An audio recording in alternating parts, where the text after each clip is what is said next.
Hey, this is John Gilroy here. Out of all the interviews I've done over the years, I never thought I'd be talking about the Tower of Babel. Hit the music, Manny.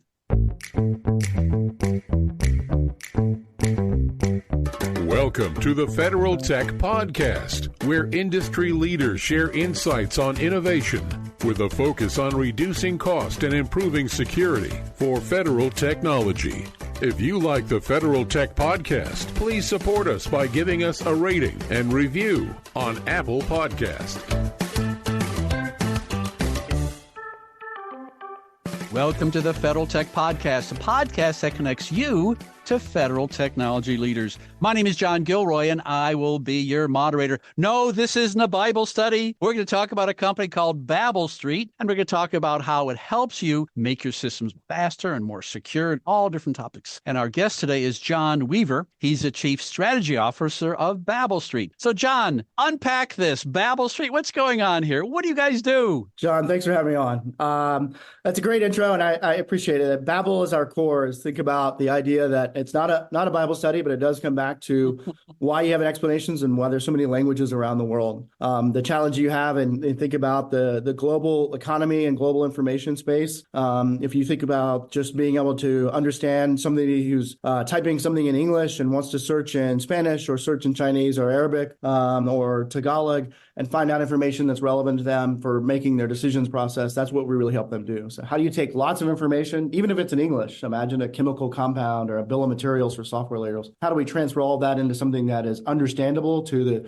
the user or the system? How do you turn that into something that's actionable and that you can go further with that understanding from Babel? And so that's why we borrowed the name from Babel Street. At one point, it was also the Embassy Row in Cairo. And so the world's leaders and world's countries met on that particular road. And how do you decipher and work things out together? Well, it only makes sense. I mean, a malicious actor in, let's say, the global south is not going to be communicating to his colleagues in English. They don't speak English. And so it makes sense to have this kind of sensitivity. So I'd imagine the origins of your company may have been with the intelligence community. Is that correct? A lot of our original work was within the intelligence community or the national security community within counterterrorism missions. So how do you understand if someone is giving instructions on how to construct a improvised explosive device and they use the term KNO3, but it's written in Arabic, and that happens to be potassium nitrate, which is a precursor. And so, as somebody who grew up in North Carolina, I speak English, and I sometimes speak a little bit other languages, but I don't know what that looks like if it's written in another language all the time. And so, can I use that as a native English speaker? Find the information that's relevant to me to be able to identify actors and actions that are taking place. Well, you came to the right place. My daughter speaks Amharic and Kinyarwanda, and her husband speaks Arabic, and I know a little bit about Portuguese. My wife's a Latin teacher, so I understand some of the challenges in language. It's not all one to. You can't just go to Google and say it's raining outside and type and go word for word for word. So there's some subtlety and nuance in this communication, isn't there? 100%. And where your daughter, I heard a couple of times that your daughter has done some work in Africa. And if you think about the sheer number of languages present within a single country there, being able to take the context of what the conversations are taking place and being able to take that context to get the correct translation. Google and Bing have great tools to translate content at volume. But when you do that translation machine, even as advanced as they are, the nuance is often missed. And the other thing you don't want to do as a public sector organization, for example, is translate the internet. That is cost prohibitive, it's time prohibitive. And so being able to find the things that you need within the language, within the context that just solve the challenge that the public sector organization or private sector organization is looking at and bring that back, that's really where we come into play. I love that phrase. What are you going to do today, John? Oh, I'm going to translate Google. Oh, good. And what are you going to do for lunch? And so I think this is a question. There's so much information everywhere. And so, John, how can your company help my listeners, unlock the insights that matter of us? Absolutely. And we look at it from a number of different language areas from how we solve problems. So we really help public sector and private sector organizations understand the risks that they're faced. It might be risks affiliated with individuals or organizations. Can I bank with that individual? Is this person on a sanction list? Should they be granted access into the United States? Are they on a watch list? Can I do business with them? Are they on, do their beneficial owners have some challenges that might make it untrustworthy or violation of sanctions?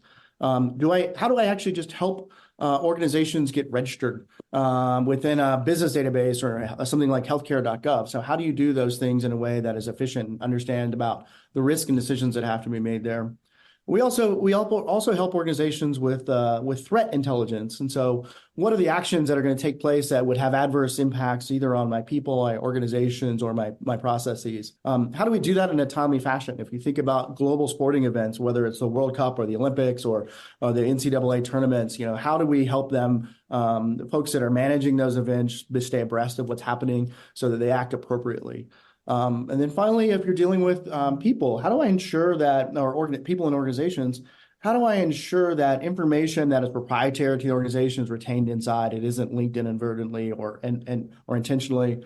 How do I make sure that insider risk is appropriately managed? There's a risk side of that and a threat side of that. Sometimes it's just inadvertent. I casually put information out online that maybe discloses information that shouldn't be there, or I have intentional activities that will say I'm trying to harm or otherwise cause an incident with an organization. So we help organizations put that together. We help them meet where it is, and we bring that in so that they can take those actions on it, whether it's on a data side, a name matching side, or even an access to information side, and put that within their workflows. John Weaver, we're going to give you an English question because that's your proficient language. And this is a simple question. I deal with a lot of satellite and space folks. Mm-hmm. And when they talk about situational awareness, they're talking about a satellite coming at them and not being able to avoid it. And this is increasingly a problem. It's going to be 30,000 satellites up there in the next few years. However, when I was at your website, I noticed that you use situational awareness maybe in a different way. So what does that mean to you and your organization? Absolutely. And I'll take it back even to the satellite industry. So if you think about a company producing satellites, for example,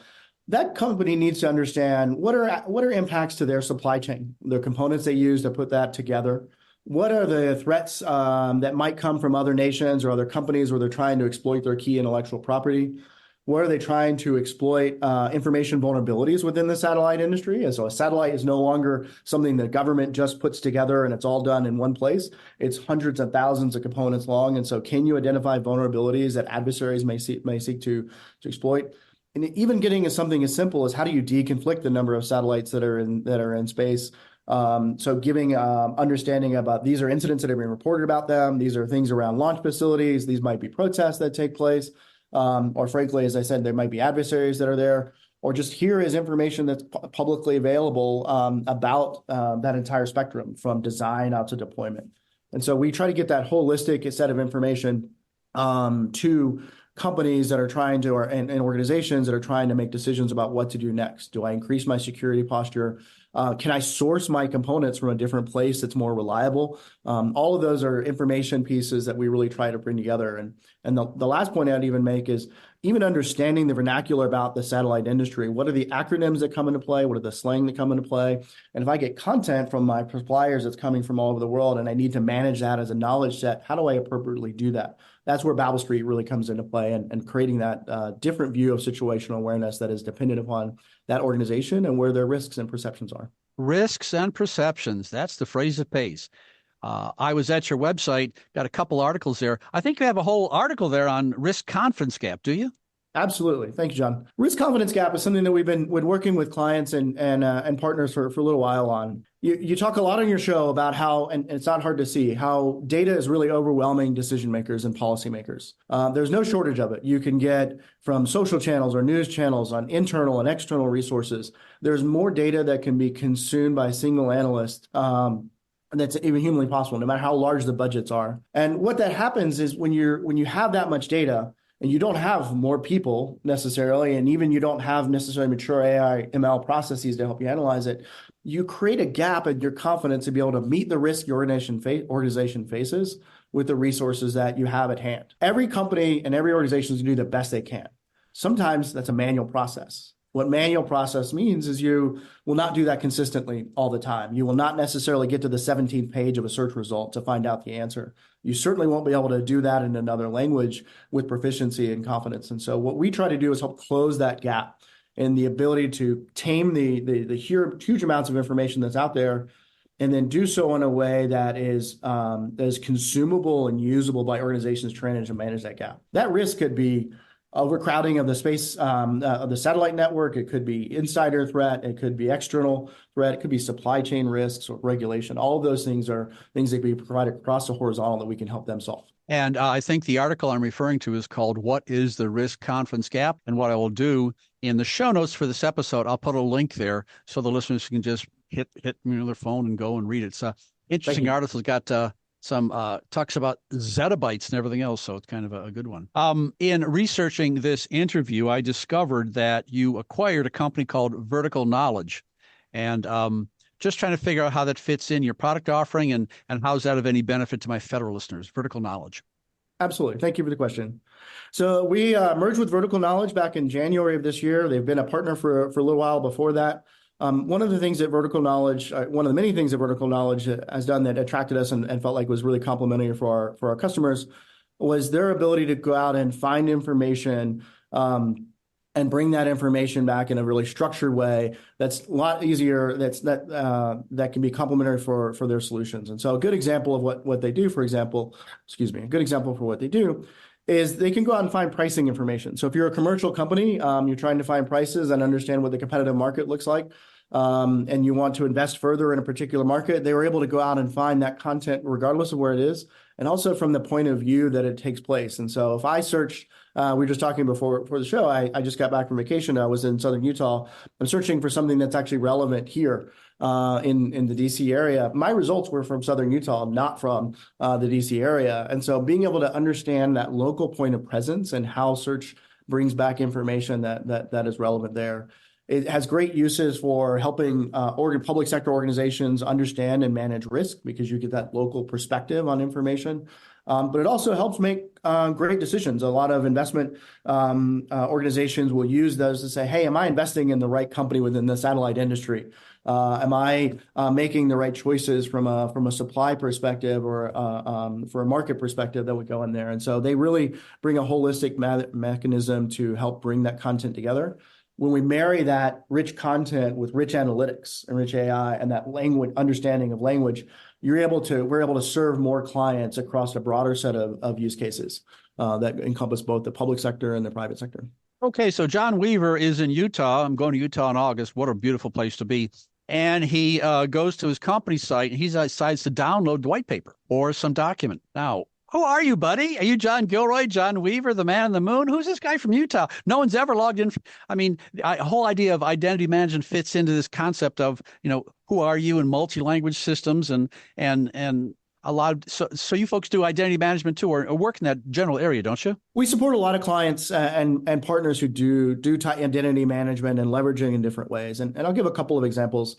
One, for example, was when the Affordable Care Act went into place, there were requirements for the registration. So you needed to, the government requirements included how do you match birth certificates and death certificates so you get the right person. You think about the multiple government databases that were in place. They needed to get all that together so you get a single, essentially, login for healthcare.gov. The client we were working with was doing this in a manual fashion, hired thousands of workers to be able to do that. And then what they came to us and we worked with them on is how do you actually create an automated process that matches the right name to those right records? And so when you start from that more consistent single set of proof, that it helps you do that easier. For example, I flew yesterday. My name was concatenated on my boarding ticket. If I have the airline I flew in and the hotel I normally stay in and my passport, they're all slightly various. They shouldn't be, but how do you make those all together so that when we actually go to check in, it's actually me checking in and me having been screened and then me getting the right account. I just want to know I'm in the right seat in the right hotel room. And so that's really what we can help organizations do. And in that case, we worked with a partner who built the Indian system and was supporting that requirement. We helped them do that in a way that saved them in a single quarter 70 days of time. And so that's a huge cost savings if you can just reduce by percentage points sometimes the amount of manual interventions that are required and let humans do what humans do really well, which is kind of recognize these discrete patterns. So that's an example of one area where we get into identity management. Another area might be, we talked a little bit about Elastic and observability and how they think about the cyber threat. If you take the kind of ones and zeros of observability, a person logged in at a certain time, they have this particular pattern of behavior.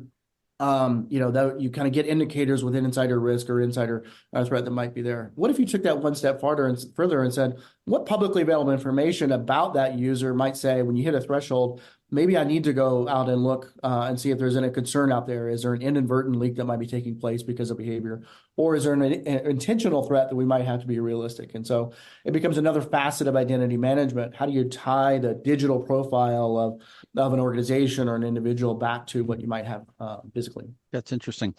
When you talked about humans, I flipped it and talked thought about non-humans and robotic process automation and identities and non-human identities. And it's one thing, okay, John Weaver, give me your ID. Okay, great. What about a process automation, which with the speed that systems are flooded with today? And so one of your blog posts, maybe this is from Vertical, they talked about entity resolution. That sounds like a sci-fi. Hey, chapter 6, entity resolution. See, folks do that too, huh? Absolutely. We play a role in pulling that together. The idea of the digital persona of a person or an organization. How many different ways does a name get represented? How many different ways does the address get represented? What are the other elements that from a digital perspective that can tie back into that identity? Say, this is actually the John Weaver who was flying, who did these things, or this is the Babel Street who sold this product to this organization. And so how do you start at the name, use information that you find in other sources to make sure the name is the right person? It's not John Weaver that's in California instead it's John Weaver that's in Washington, D.C. And so we play a role in that disambiguation that comes to around organizations and people and concepts. And so being able to link those together makes it so that you can automate more of these processes. There's no system is perfect. But if we can reduce the number of times that a human has to intervene in that means that you can have more applications approved by banks in a faster way. You can reduce the backlog on the time it takes to secure a visa or to register international transactions.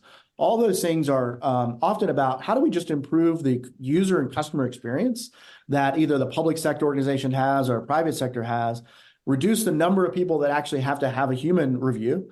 And then when you have areas that might be yellow or concerning, use humans for those where it's more appropriate. But all in all, reduce that time it takes to get an action done and reduce the time it takes so that customer get access to the service or the investigator to reach the end result from a fraud investigation or other sort of criminal investigation. Well, what's interesting about the blog posts on your site, I've gone to YouTube and done a little research on you, is that you just don't, just look inside the continental United States. All the answers are there. Well, just look. We talked about. Let's go to Google. Google has all the answers. Really? Oh yeah, it really does. No, you guys go into the dark web too and go, hey, what's going on here? Maybe there's a guy impersonating John Weaver over here in, let's say, a different country, a different language, even. I mean, so you're drawing in all kinds of sources from the open sources and getting this information, saying, yeah, that Weaver guy in Utah, yeah, he's the same one. Let him in. But the dark web's part of your offering, isn't it? 100%. In order to really answer the question about does a digital profile line up with a physical profile, that intersection of reality and digital space, you've got to be able to pull in a lot of different types of sources. The dark web is a place definitely where people think they can hide, and they don't really do as good of a job at that. It's amazing how often someone will use a username on a public site that you might find on social media, and that same name shows up on some variation of that name shows up on the dark web. People that are on some public social media sites that may be involved in fentanyl trafficking, for example, will list their dark web credentials or their other credentials on those public sites, and then you have to go find them. And so being able to go out and allow organizations to make queries to go out to those sites without their people personally having to go out and do that, provides security for the organization, but also completeness for the investigation. It's not just about dark web and deep web and then kind of this broad range of sites. It's where information changes. The location the conversations take place changes all the time. Ask a person who's in college now how much they use Facebook versus Instagram. Where do they use blog posts? Where do they do their reviews? Like that dynamic nature of both the places where the conversations and the information takes place and the language that's used to describe it, not just the English or French or German or Spanish, but what are the actual terms and how those change. So where we come to play and help our clients is as these locations change, as the language changes, as the vernacular changes, and you need that fit in your workflow. We either provide a full end-to-end solution that's a SaaS application you can log into and use it, or it's an API that plugs into their existing workflows. That's where we really try to help them solve it from that perspective. Bring lots of data, lots of understanding, single points of entry so they can better solve the problem as they understand it. If you take a guy like Nir Eyal, he talks about looking at the market writ large. And he says, well, Facebook maybe trending older. And so maybe the malicious actors who are maybe under 35 may not have anything to do with Facebook. Maybe on some social media platform. Is it Instagram? Is it where? It may be the correct answer today. And then John Weaver, 6 months from now, what's a different answer? And so and by the way, it's 24 hours a day, 7 days a week. It's changing all the time.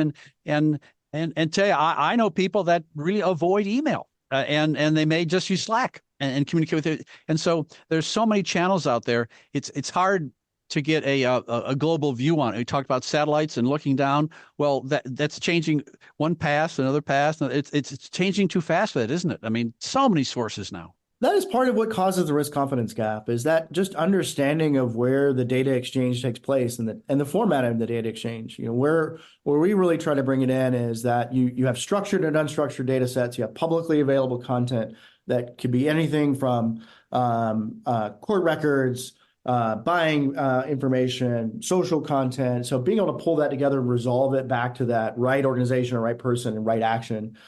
That's really where we help our clients the most, helping them understand the dynamic nature of that shift. If you think about somebody now who might have used Google, where we would go to Google and look automatically up to something. If they're going someplace, they may first go to Instagram and search there. That's not something that would have occurred to me just based on our age. And so being able to, we work with our clients to help understand that, but they also inform us. And that's really what as a reformed product manager, was one of the first things I did at Babel Street was I ran product, was I love hearing where customers are starting to understand where the challenges are. Hey, I'm seeing this evolution. How do you help us go get that? And where we proactively work with that client to make sure that we're bringing in not only the content that we know is out there and that we found, but listening to our clients and our partners to say, these are places to bring in. This is where it's evolving to. And so it becomes a really great relationship when we can learn from each other and improve the process with each other to help make sure that when they have that challenge to find the bad person doing the bad thing, or make sure that the good folks can do what they need to do, not trying to put it in kind of this polarizing view, but how do you get those right actions in the right people in the right place? So that's what we like to partner with them on. I'm glad you used the word challenge, because I was going to bring that up, looking down the road at the challenges just in all the things you handle, language variations. And I think people think, in fact, my kids and I at Easter were talking about how language changes and Noam Chomsky and how what a word may mean today may switch and change. And you talked about acronyms and, colloquial phrases that change. And it's one thing, it's difficult to keep up with English, but what if it's in, a non-Indo-European language? If it's in Korean and it's an acronym, it's changing. It seems it's an impossible. So what challenges are ahead for Babel Street in the next 5 years in regards to this understanding linguists? That is something that we embrace and is really part of our ethos here. The understanding of language and the evolution is really why we're here. We started with this, how do you recognize a name that might be matronymical or patronymical, derived from the mother's or the father's name? But then you think about, well, now I need to do that in a different script. And what is that same kind of honorific? If you're an engineer or a doctor, what does that come back to do? Where we focus the application of things like artificial intelligence and machine learning is it's not every word that we use, but it's a big core part of how we discover it. We build models that help evolve over time. We can train them more quickly than a lot of organizations can. We make them contextually and linguistically relevant. We train it on data that is relevant to that topic, and then we can bring that back. And so as language evolves, that's something we actually built from our core bedrock of technology stack is each of those things can be both explained and why you get a response back. Why does John Weaver actually match? If John Weaver shows up in a Japanese registry, if I'm coming to go visit Tokyo, why does it match? And then how, as that thing changes or that particular rule changes over time, how can I make sure that the organization continues to even meet that evolving change? And so we work with them to train new models and have new ways that explain that information as it comes back. And so we are not static, just like language isn't, and that's really what we built from. And so we see that as organizations continue to face the same deluge of information in the various language and representations that shows up, that we give them the tools, whether it's the entire solution or parts of the solution, that help them meet that challenge. And so we want to be there with them as partner for that. Yeah, change. Yeah, I was when I first read Noam Chomsky, I thought about it, and they said, well, yes, it does. It's true. It does change all the time. It's not something that print in a book may not be able to handle anymore. Mm-hmm. Well, this has been a real fun conversation here. You have been listening to the Federal Tech Podcast with John Gilroy. Any website I mentioned during this interview, I'll put in the show notes page. I'd like to thank my guest, John Weaver, Chief Strategy Officer at Babel Street. Thanks, John. Thank you, John. Thanks for listening to the Federal Tech Podcast. If you like the Federal Tech Podcast, please support us by giving us a rating and review on Apple Podcast.